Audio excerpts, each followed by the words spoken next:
Feel that I'm gonna be killed walking down the streets.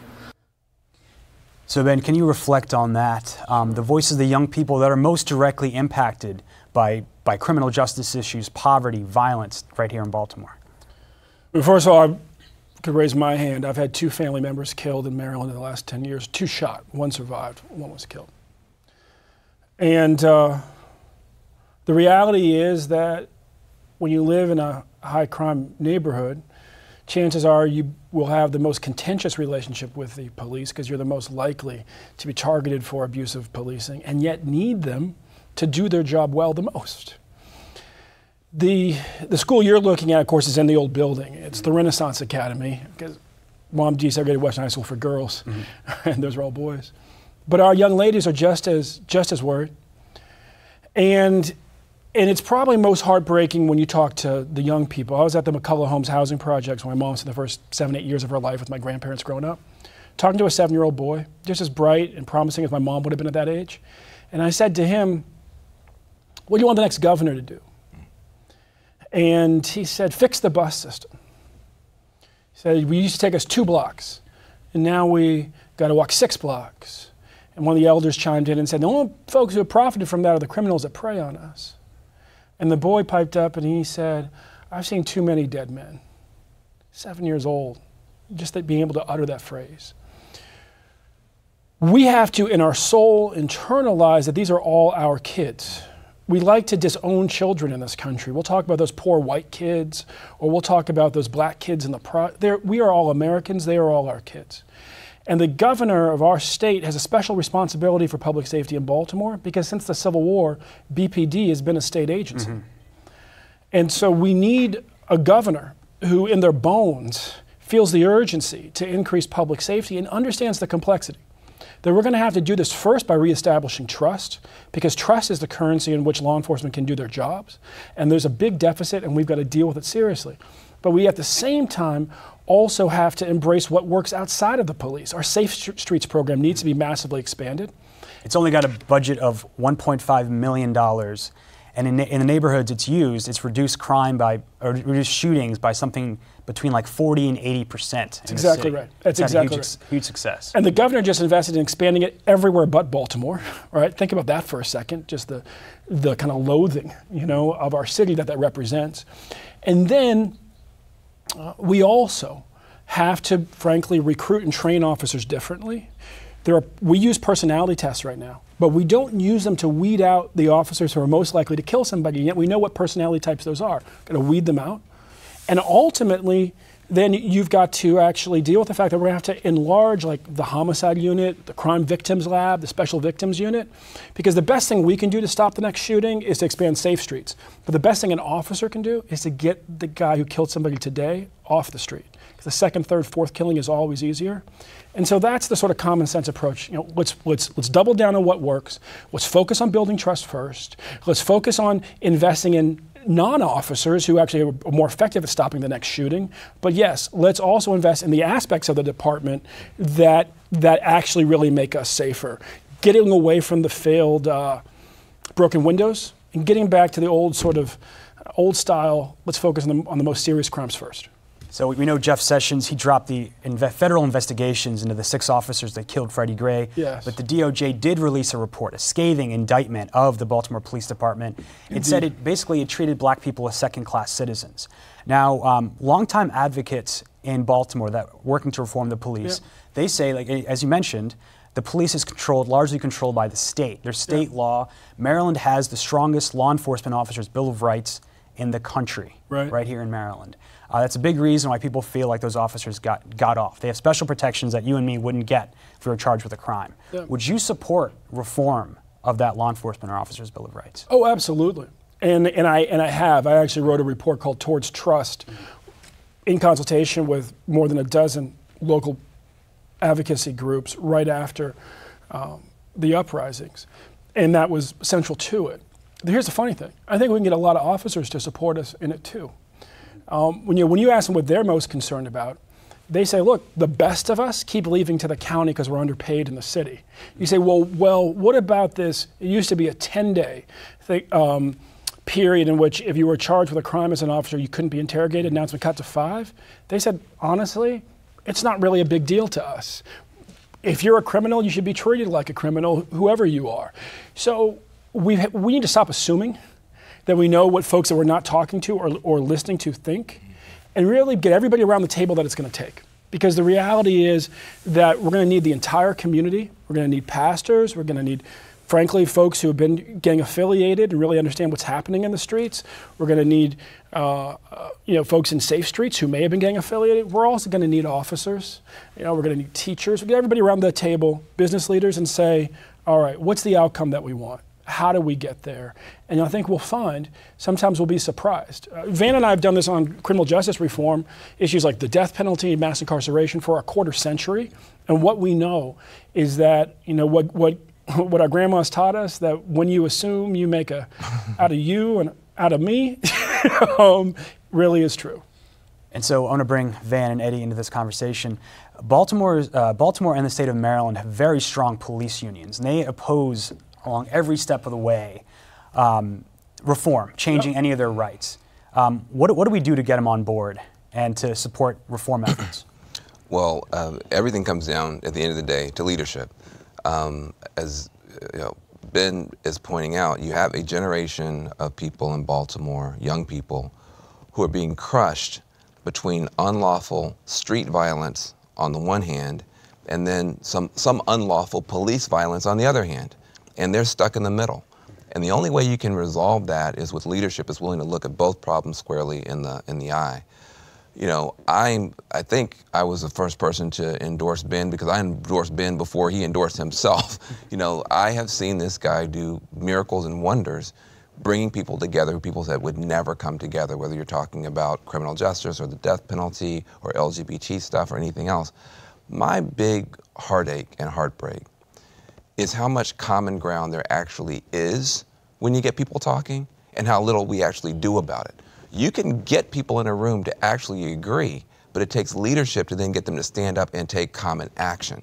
And that's why I don't endorse a lot of people. I try to keep it neutral. I didn't even endorse anybody in the presidential, but I'm for Ben jealous because I know what he can do.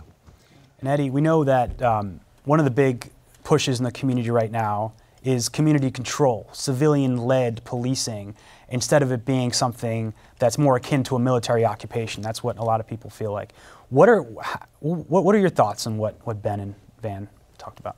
Well, 2 things. One, obviously we need to have some enforcement power in terms of citizen review boards. They need to be able to say that there was a crime here, and instead of giving somebody paid vacation time, they need to suspend them until such time it's adjudicated. That's one thing. The other thing is that all of this stuff is not going to go away until we deal with the elephant in the room. And the elephant in the room, from my opinion, is no jobs among young people in poor, impoverished communities. And until you, and I would ask Ben, of course, and I've been reading your stuff, I like your stuff, but I would ask, the national service thing is a great platform, but it needs to be applied in the state. There needs to be that money that's being spent to tear down houses and leave empty lots across the city in those 20,000 vacant houses need to be spent in training young people how to do that. Or need to just simply employ them to do it. Yeah, employ them to do it, train them to do it, or give them the opportunity to do it. Use that money rather than that money going to contractors out in the county and in other places. But yet, all the city end up with is vacant lots all over the place, green space, and no more jobs. And so that the whole thing of the illegal economy is the results of not having money and needing to feed your children, needing exactly right. to do stuff. Well, that's got to be the bottom line in dealing with this. No, that's exactly right. And that's why, look, I'm a fan of what are called project labor agreements, where you can actually do micro zip code targeting. So, we think of a zip code as 5 digits, but it actually can go out to 9. When you get to that 9th digit, you can be talking about a specific building. And so with micro zip code targeting and the project labor agreement, you can say when you hire folks, it's not just folks from the city, it's folks from Sandtown, right? And it's important when we look at new industries. You look at the medical cannabis industry. Obvious complaint is that there's not one person of color. I mean, Black, Asian, Latino, Native American. Who's gotten a license in the Yes. entire state of Maryland. Yes, exactly. But the next issue right below that is, are we employing people from the neighborhoods that have staffed the cannabis trade historically? Because And that are locked up because of it, disproportionately. no, that's exactly right. And when we talk about building the economy, look, I'm not running as any other type of Democrat than, well, the type of folks who inspired me to be a Democrat. JFK, FDR, RFK, Martin Luther King, Shirley Chisholm, Barbara Mikulski. And what made all of them similar was they were on fire about advancing civil rights and ending poverty and advancing opportunity for everybody, which means we have to, on the one hand, be totally focused on building a robust economy that's capable of lifting thousands of families out of jobs, something we have not done enough of in the city for a very long time. Out of poverty. Yeah. We also have to recognize our obligation to make sure that we're getting that every year there's fewer and fewer people in poverty, not more and more. And so a funny thing, right, when you talk about raising the minimum wage, which we need to do statewide to $15 per hour, it's not just going to benefit individual families, it'll benefit entire communities. In 1970, we had 39 high poverty neighborhoods in Baltimore. In 2010, we had 55. And part of that is that you delinked the minimum wage from inflation around in the late 1960s, and it's had a massive effect. So I want to ask you a question about the minimum wage in a second, because we covered that fight here. That was vetoed by the mayor of Baltimore this year. But first, I mean, you mentioned... Well, and she smartly said it needed to be statewide. Okay. And so I'm gonna hold her to helping me do it statewide. But first, you mentioned FDR. Yeah. And what's been done in Baltimore for decades is this promise of public-private partnerships. Yeah. You give corporations tax breaks, billions of dollars in tax breaks. And those jobs never come to West Baltimore. They never have come to East Baltimore. Would you support something like an FDR-style jobs program, putting people directly to hiring people, putting them to work, rebuilding those neighborhoods? Yes, I mean, I'm all for figuring out how we do that. I believe, like with FDR, it's got to be a federal-state partnership. I helped launch one of the first National Youth Service programs back in 1994 when the AmeriCorps program was started. That was really the dream. What we ended up with was a perpetual pilot project, where literally we had a higher turn-down rate than Harvard University.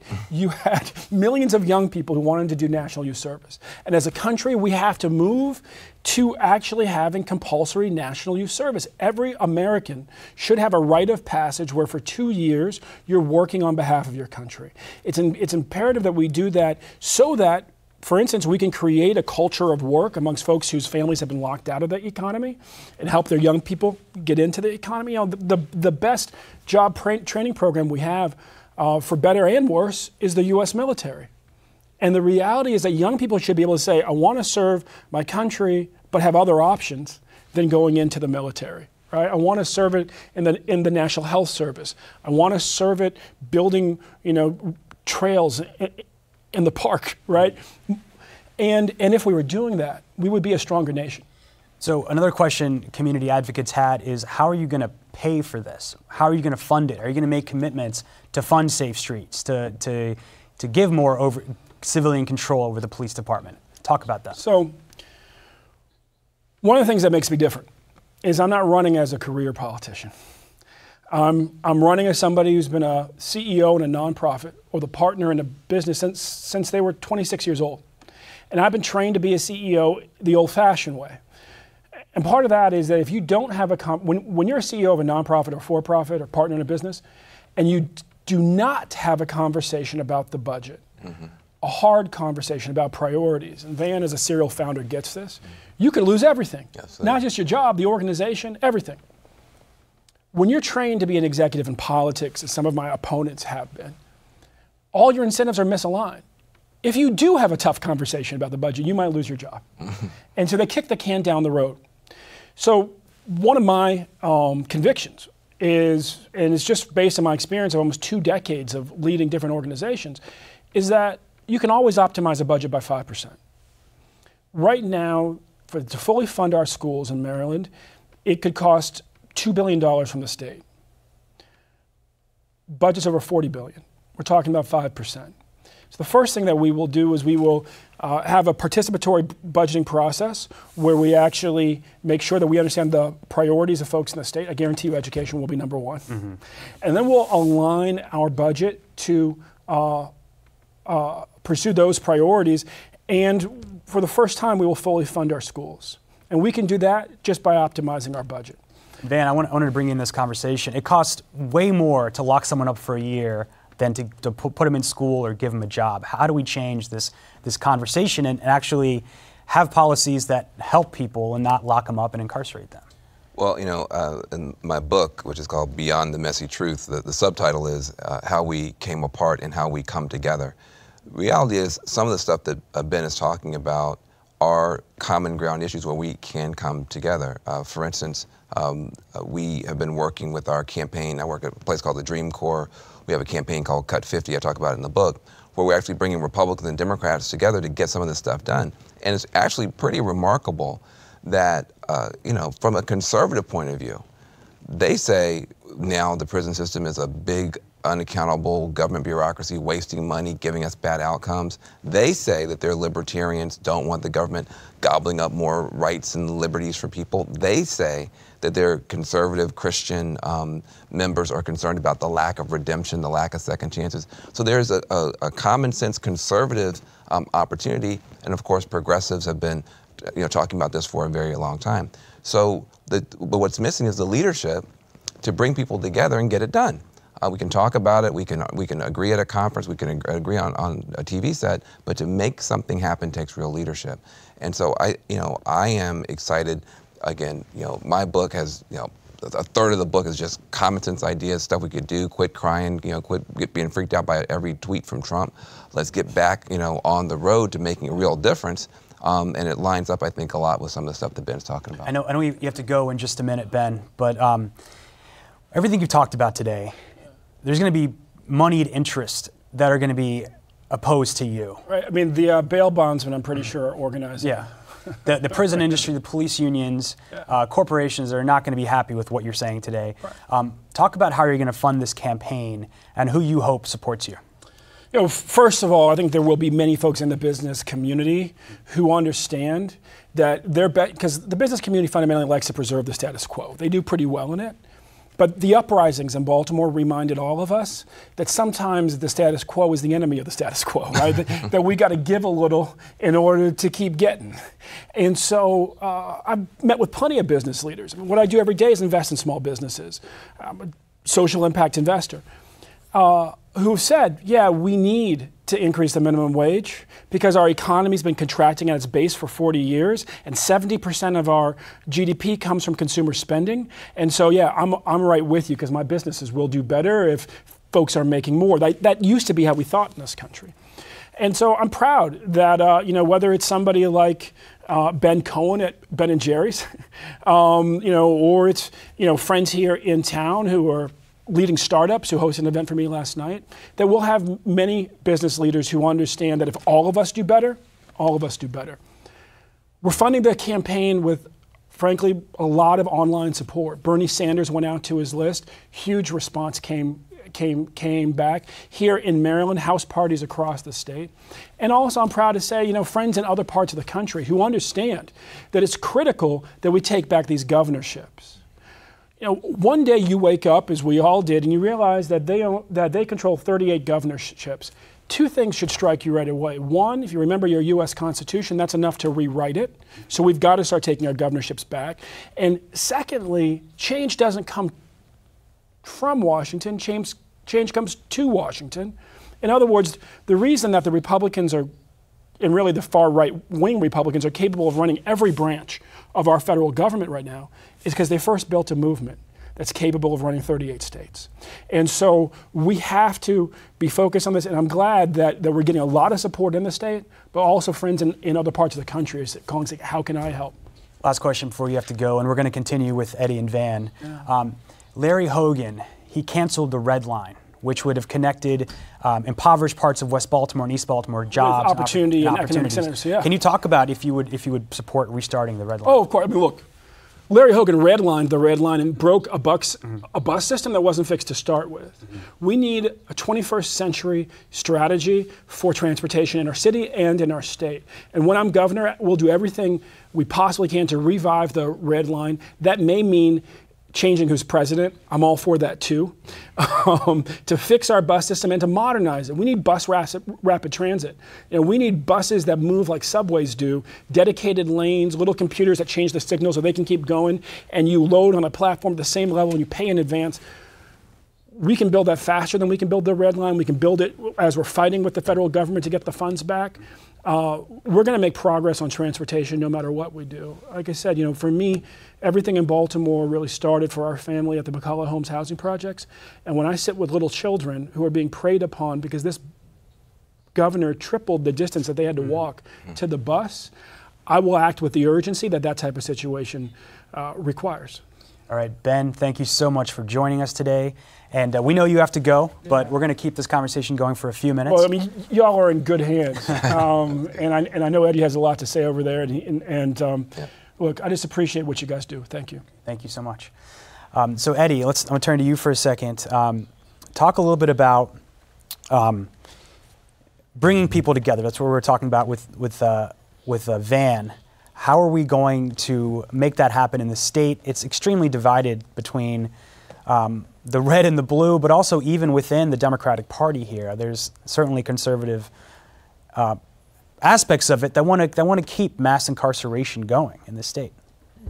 Well, I don't, and I take my hat off to you, but I don't know to what degree that we can have that criminal justice reform by bringing those elements together, because I go back to the end of slavery and the end of Reconstruction and so on, and what I see is that anytime a group of people are not given an economic boost to people that's actually trying to make capital off of their labor, they marginalize them and they push them on side. This whole prison industrial complex was really about making money.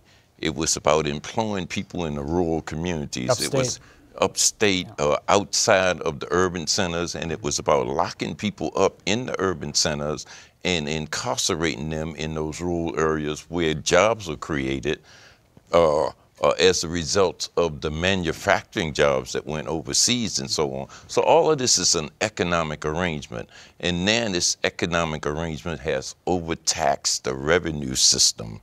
And so now people are pushing back, let's privatize, let's privatize. And so this is conservatives as well as liberals and so on.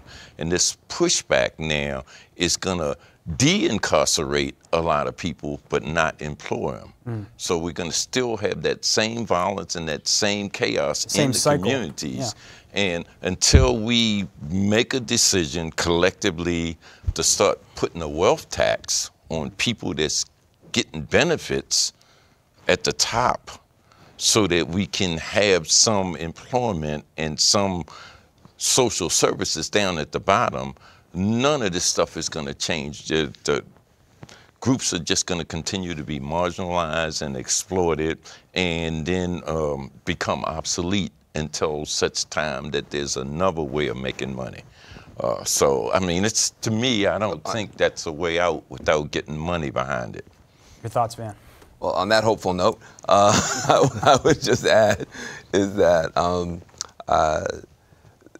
there are so many opportunities to disrupt the status quo,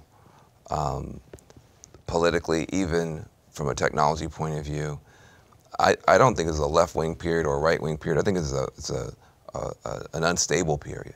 It's a volatile period. It's a turbulent period. And I think the people who get out there with big, positive, hopeful ideas will find constituencies. I think people who get out there with negative, divisive, demagogic ideas will also find constituencies, because people are starting to look around. What am I supposed to do?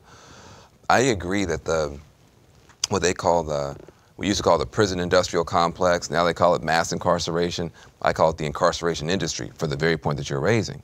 That this is about, what people still in their minds like to pretend is a justice system that's about laws and about rules and rule breaking. It really is an industry that's about money and profiteering off of people's pain. And our responsibility is to figure out, okay, well, how do you disrupt that? I think you could replace an incarceration industry with a de-incarceration industry if you change some of the incentives. For instance, you mentioned early on, it costs about $120,000 per year per kid to lock up a juvenile offender. At least that's true in California. That's about twice as much as it costs to send a kid to Yale. So it costs twice as much to send a kid to jail as to Yale. Well, what if you gave $120,000 to one of these grandmas or, you know, struggling parents on the front end? I mean, if you had one kid in trouble and $120,000, you could counseling, you could take him to Europe. I mean, what couldn't you do with one kid and $120,000? The reason that the money never helps the kid is never intended to help the kid. It's intended to help the prison guards union and the prison towns that used to be mill towns. So, but I'm optimistic because sometimes getting a little bit of progress, even if the motives are mixed, can then begin to create some momentum. And what I think the worst thing we can do is to say, well, we can't get from here to 100, so we won't go from here to 10. No, I'm willing to go from here to 10 and then see where we are, you know, at 10. If we can get to 11, we get to 11, maybe we get to 21. And that is where I'm committed. I just don't think that stupid can survive forever. I just don't think that evil can survive forever. And we've got a stupid, evil system when it comes to criminal justice and a stupid, evil system when it comes to a lot of other stuff. And I just feel, I'm excited that so many people are now awake because of what's going on with Trump. And, you know, the book that, you know, I just published, Beyond the Messy Truth, really is a guidebook to try and take advantage of some of the positive that's out there, to get away from obsessing about the negative and try to get some momentum going toward real solutions. Final question, we know you have to run as well now, but the issue of big money in campaigns and funding political parties, do you think that is an issue that the Democrats and Republicans need to tackle? That was a main point of the Sanders campaign, and it was not met with kindness from the Democratic establishment, to say the least. Well, look, you look at the two candidates who surprised everybody. You had Donald Trump, who frankly didn't spend a bunch of money. He was very, very smart at using the new media system, you know, his reality television antics, his social media platform. People didn't understand when he was pulling those rallies together. You know, if you get 20,000 people in an auditorium and you have the standard number of them on social media, the standard number tweet, the standard number do Instagram and Facebook, you can hit 4 million people just off of that one rally. Now, not to mention all the free airtime he was getting from CNN and other places. So, but he went around the kind of big money donors that Jeb Bush had locked up and was able to be successful. And Bernie Sanders clearly went around the Democratic Party establishment donor base as well. So the system is already starting to crack and crumble. But those two are exceptions to the general rule. The general rule is whoever gets the money wins. And so I think we've got to do something about money in politics. We've got to do something about the gerrymandering that's going on. You know, it's not just that 3 million more people voted for Hillary Clinton than Trump, but the Electoral College nullified that. Don't forget, 1.6 million people, all total, voted more for Democrats than Republicans to go to Congress. But the gerrymandering nullified that. So, you know, you got basically our opponents want big money in and little people out. That's their electoral strategy. Big corporate money in, Citizens United, little people out. We have to be the reverse. We want big money out, little people in, fight for voting rights, et cetera. That's got to be a part of it. But the third leg of the stool that's keeping everything down, big money, gerrymandering, and this toxic media culture where both sides wind up just getting more and more outraged at each other. And I think that helps the Trumps. I think it helps the demagogues. That's why, even though there's some stuff we just have to keep fighting on, whether it's protecting Muslims, LGBTQ, immigrants, African Americans, women, people with disabilities, etc. You can't only fight and still have a country. You got to find some areas of common ground to keep some level of social cohesion, so people like Donald Trump can't just keep dividing and dividing so that they can get their way. All right. Well, we want to thank you for joining us, Van Jones, Eddie Conway, and thank you to our viewers for watching us online. Check out our website, therealnews.com, for all of our coverage. Thank you so much.